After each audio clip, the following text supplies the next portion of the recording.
भविष्य का भय। एक सशक्त कहानीकार आशापूर्णा देवी द्वारा लिखित इस कहानी में बाल मजदूरी पर एक ज्वलंत प्रश्न उठाया गया है, वह भी एक बालिका के मुख से। सर्वसाधारण के मन में इसके प्रति चेतना जगाने का प्रयास किया गया है। अंतर्राष्ट्रीय बाल वर्ष में बच्चों के लिए सरकार द्वारा घोषित विशेष सुविधाओं की ओर भी इस पाठ में संकेत किया गया है। स्कूल से लौटकर आज तुलतुल ने न तो खाना ही खाया और न पार्क में खेलने गई। मुंह फुलाकर चुपचाप छत की सीढ़ियों वाले दरवाजे के पास बैठ गई। इस समय यहाँ कोई नहीं आता, इसलिए गुस्से, दुख और अपमान से आहत होकर तुलतुल यहीं दौड़ी आई थी। किताब का थैला रख ही रही थी कि दादी माँ बोल पड़ी, लो आ गई बहादुर लड़की, और बहादुरी का फल भी देख लो। खैर तुम्हारा क्या, भोगना तो हम लोगों को है। माँ तुरंत बोल उठी, हम क्यों भोगने जाएं? जिसको बहादुरी का फल मिला है वही भोगे। आज से तुलतुल बर्तन धोएगी, झाड़ू पोछा करेगी, मसाला पीसेगी। इसके कारण तो टुन्नी की माँ काम छोड़कर भाग गई है। भैया ने भी साथ नहीं दिया, बल्कि माँ की हाँ में हाँ मिलाकर बोला, माँ ठीक कह रही है, इसके लिए यही उचित है। हाँ, सभी तुलतुल को ही दोष दे रहे हैं। उसी से तंग आकर टुन्नी की माँ नौकरी छोड़कर चली गई है। माँ मेज पर खाना लगा रही थी और बोलती भी जा रही थी, खाना खाकर बदन में ताकत लाओ और फिर काम में जुट जाओ। जब किसी का कहा सुनोगी नहीं तो और क्या होगा। लेकिन क्या तुलतुल ऐसे खाना खाएगी? तुलतुल ने स्कूल की यूनिफॉर्म भी नहीं उतारी, बस तीर की भांति छत की सीढ़ी पर जाकर बैठ गई। पहले तो उससे थोड़ा रोना आया। स्कूल से लौटते ही इतनी भूख लगती है, पर तुलतुल रोई नहीं, बल्कि यही सोच रही थी कि मैरी को उसने किस तरह से तंग किया था। कल स्कूल से लौटते ही मैरी को उसने सिर्फ इतना ही तो कहा, ओ टुन्नी की माँ, इतनी ठंड में टुन्नी को सिर्फ फ्रॉक पहनाई है और उस पर उससे चाय के बर्तन धुलवा रही हो। टुन्नी की माँ बोली, हर रोज थोड़े ही धोती है, जल्दी के समय बस थोड़ा हाथ पर बटा देती है। तुलतुल कहने लगी, वाह क्या खूब कही तुमने, तुम कैसी माँ हो, ये भी नहीं जानती कि यह अंतर्राष्ट्रीय बाल वर्ष है। और फिर टुन्नी की माँ की आश्चर्य से भरी आंखों को देखकर तुलतुल बोली, उफ, तुम तो इस बात के माने ही नहीं समझोगे। सुनो, हमारी मिस ने कहा है। टुन्नी की माँ हाथ का काम छोड़कर बोली, किसने कहा है? अरे बाबा, हमारी स्कूल की मास्टर दीदी, समझी कुछ? उन्होंने कहा है, यह जो नया साल चल रहा है, यह साल छोटे छोटे लड़के लड़कियों का है।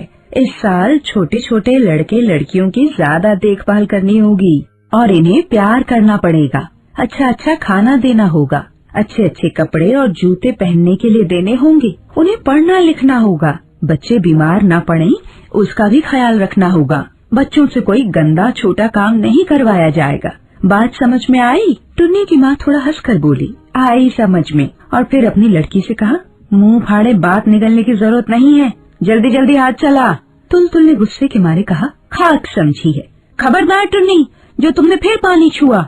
इतनी ठंड है और उससे भी अधिक ठंडे पानी में हाथ डुबोकर चाय के बर्तन धो रही है। कह रही हूँ छोड़ दे। तुलतुल की मिस ने कहा, हमारे घरों में जो काम करने आते हैं, यानी जो बर्तन मांजते हैं, कपड़े धोते हैं, झाड़ू पोछा करते हैं, उनके बच्चों को ही यदि हम थोड़े प्यार की आंखों से देखें, अगर कोशिश करें कि वे थोड़ा अच्छा खा लें, सर्दी के दिनों में पूरा बदन ढकने के लिए कपड़े मिल जाएं, पढ़ने लिखने की सुविधाएं दी जाएं, बीमारी में दवा मिल जाए, तो लगेगा कि दुनिया में हमने कुछ अच्छा काम किया है। हालांकि तुम सभी अभी बच्चे ही हो, फिर भी अभी से सोचना सीखो कैसे दुनिया में किसी के काम आओगे। एक बात ध्यान में रखना, दुनिया में सभी आदमी बराबर हैं। सभी छोटे बच्चों को प्यार पाने और देखभाल किए जाने का अधिकार है। तो फिर मिस के कहे अनुसार क्या तुलतुल कोशिश भी नहीं करेगी? और फिर टुन्नी तुलतुल से भी छोटी है, दुबली पतली हड्डियों का ढांचा मात्र दिखती है। ऐसी टुन्नी ठंडे पानी से बर्तन धोएगी और तुलतुल गर्म पानी से हाथ मुंह धोकर, गर्म कपड़े पहनकर गरम गरम पूरियां खाएगी। रोज रोज ऐसा ही होता था, यह सच है। पर अब तुलतुल बड़ों को ऐसी भूल नहीं करने देगी। आज तुलतुल समझ गई है कि ऐसा करना बहुत खराब बात है। अंतर्राष्ट्रीय बाल वर्ष में टुन्नी जैसे बेचारे बच्चों की देखभाल होनी ही चाहिए। इसीलिए तो तुलतुल चिल्लाकर बोली, माँ नाश्ता दो। और फिर टुन्नी से कहा, ए टुन्नी मेरे साथ चल, पूरियां खाएंगे।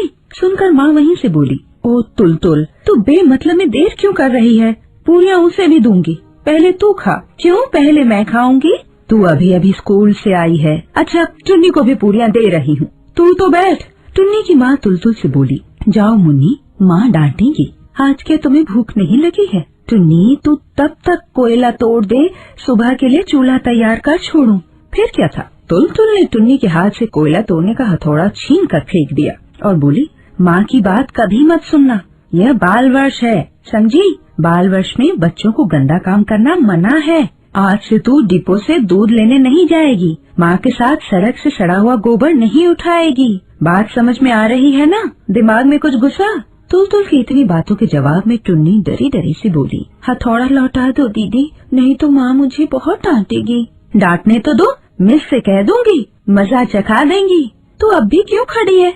आ जाना मेरे पास। इतना कहकर टुन्नी का हाथ पकड़कर तुलतुल उसे खींचती हुई खाने की मेज पर लाई। बेवकूफ लड़की रोने लगी। वह अपनी माँ के डर से रो रही थी। तुलतुल क्या यह समझ नहीं रही थी? उसकी माँ जल्दी जल्दी संदेश के खाली बक्से में 4-5 पूरियां, थोड़ी सी आलू की सूखी सब्जी और थोड़ा सा गुड़ रखकर बोली, जा टुन्नी, माँ के पास जाकर खा ले। टुन्नी जान बचाकर भागी। तुलतुल ने मन ही मन निश्चय कर लिया कि अगर माँ ने टुन्नी को भी एक जैसा खाना नहीं दिया तो तुलतुल भी खाना नहीं खाएगी। उसने माँ से कह भी दिया, बोली, मैं तो अच्छी भली मोटी हूँ, फिर भी इतना खाकर देती हूँ, और टुन्नी चिड़िया जैसी है, उसे कुछ नहीं देती। जानती नहीं माँ, यह बाल वर्ष है।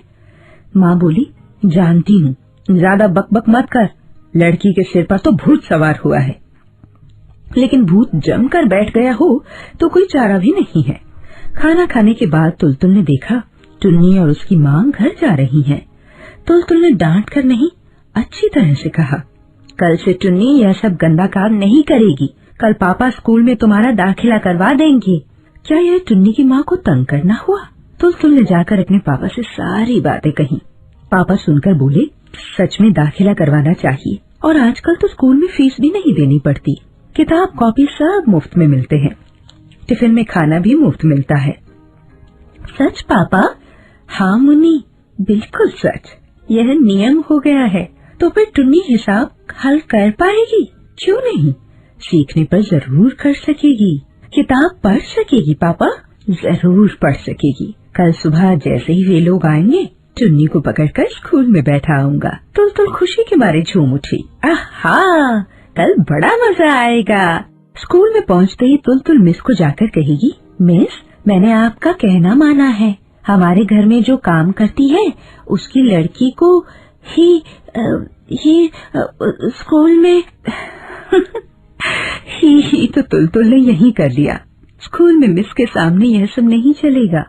स्कूल में गंभीर, शांत व सभ्य ढंग से बात करनी पड़ती है। रात में सोते समय तुलतुल का मन बड़ा खुश था। सोते समय उसने माँ को निर्देश दिया, कल मेरे साथ टुन्नी को भी माँ खाना दे देना। माँ, टुन्नी को भी अच्छी अच्छी चीजें खाने को देना, समझी ना माँ? माँ नाराज होकर बोली, सब समझ गई, तार तार समझ गई, अब जरा बकना बंद कर और कृपा करके सो जा। तुलतुल तुरंत सो गई। ओ माँ! सुबह उठकर तुलतुल ने देखा, यह क्या, यह सुबह रोज की तरह है। पापा को उन्हें ले जाने की जल्दी ही नहीं है।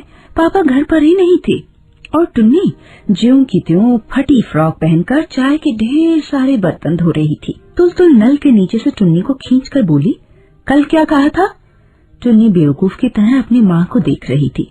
टुन्नी की माँ बोली, मुन्नी को क्या हो गया है, दिमाग तो नहीं फिर गया है क्या?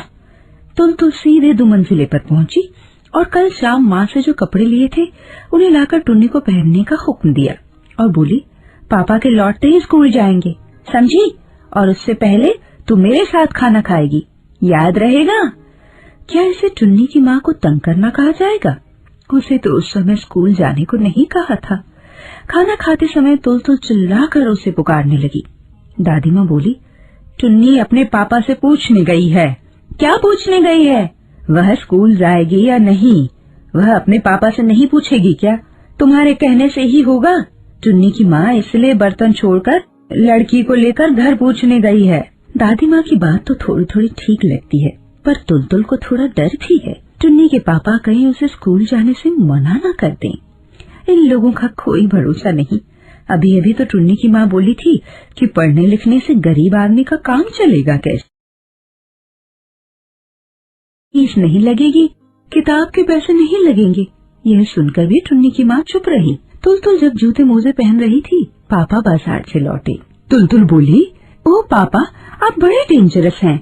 यह बात पापा ही अक्सर उससे कहते हैं। इतनी देर कर दी आपने, टुन्नी भी देर कर रही है। उसके आते ही उसे स्कूल में लेकर आ जाइएगा, यहीं पास के स्कूल में करवा दीजिएगा। वहाँ बिना जूते मोजे पहने भी घुसने देते हैं पापा।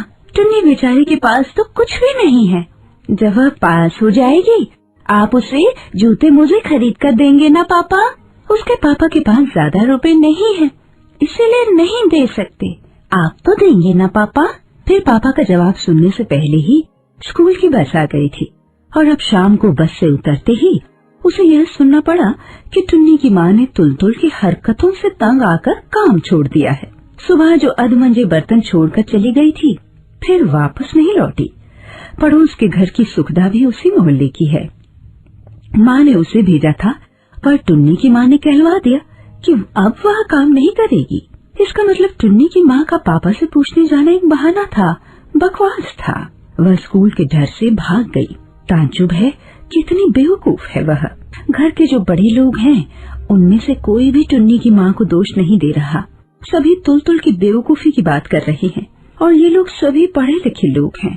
ये तो जानते हैं कि बाल वर्ष में क्या क्या करना चाहिए। रोज जो अखबार पढ़ते हैं, असल में बड़ों को समझा ही नहीं जा सकता। बड़े लोग कभी कुछ बोलते हैं तो कभी कुछ। उनके सभी काम बड़े उल्टे किस्म के हैं। इस बार की तो बात है, तुलतुल जलपाईगुड़ी में नाना के घर गई थी। नाना जी ने तुलतुल को दया के सागर विद्यासागर पुस्तक खरीद कर दी। उस समय वे क्या बोले थे, महान व्यक्तियों की जीवनी पढ़ तुलतुल, जितना हो सके ऐसी किताबें पढ़ना और उनके आदर्शों पर चलना। उसके कई दिनों बाद की बात है। जलपाईगुड़ी में बहुत ठंड पड़ी थी। एक गरीब लड़का कोई पुराना कपड़ा मांग रहा था। तुलतुल ने अपना कार्डिगन उतार कर उसे दे दिया। बाप रे बाप, नाना जी ने ऐसी डांट लगाई कि क्या कहना। पागल सिरफिरी लड़की कहकर नाना जी बड़बड़ाने लगे। क्यों, विद्यासागर के अपने शरीर के कपड़े उतार कर गरीबों को नहीं दे देते थे? नाना जी बाद में हंसकर मजाक करते हुए बोले, अब कान पकड़ता हूँ, किसी को विद्यासागर की जीवनी नहीं खरीद कर दूंगा। इतना कीमती ऊनी कार्डिगन इस लड़की ने सड़क के भिखारी को दे दिया। रास्ते की भिखारी को नहीं देगी तो क्या तुलतुल पैसे वालों के लड़के लड़कियों को देगी? देने पर भी वे क्या लेंगे? और तुलतुल उन्हें देगी भी क्यों? उनके पास नहीं है क्या? नीचे से भैया की आवाज सुनाई दी, ए तुलतुल, खाना खाने आना, छत पर क्यों बैठी है? तुलतुल का मन डोल उठा। पेट में चूहे कूद रहे थे, फिर भी तुलतुल कठोर बनी बैठी रही। इतने में ही वह हिम्मत हार जाएगी। मिस ने यह भी कहा था, कितने बच्चों को तो 2 बार भरपेट खाना भी नहीं मिलता। भैया ने फिर पुकार कर कहा, बर्तन धोने के डर से नीचे नहीं उतर रही है क्या? इतना डरने की जरूरत नहीं, तुम्हारा कसूर माफ कर दिया गया है। तुलतुल ने भी चिल्लाकर बोलना चाहा, दंड किस चीज का? मैंने क्या कोई गलती की है? पर वह कुछ बोल नहीं पाई।